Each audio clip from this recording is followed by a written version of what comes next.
ఉదాహరణకి చెప్పనా, నాది మావిడికి నేను నైదంతారా, ఆవిడ నక్షత్రం చూస్తే నాది నైదంతారా.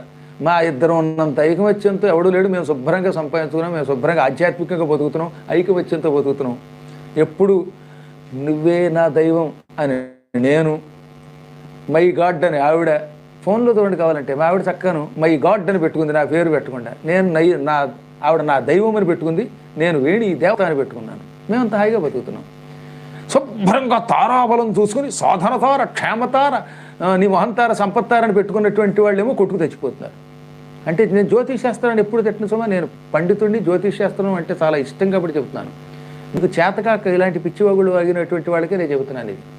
కాబట్టి తారాబలం కొంతవరకే, ఆడదాని నుంచి మగాడికే చూసేయడమే కాదు, మగాడి నుంచి ఆడదానికి చూసినా సరిపోవాలి. కావాలంటే శుక్రుడిని చూసుకోండి, నీకేమొచ్చిందని చెబుతావు లేవు, నోటికి వచ్చినట్టు.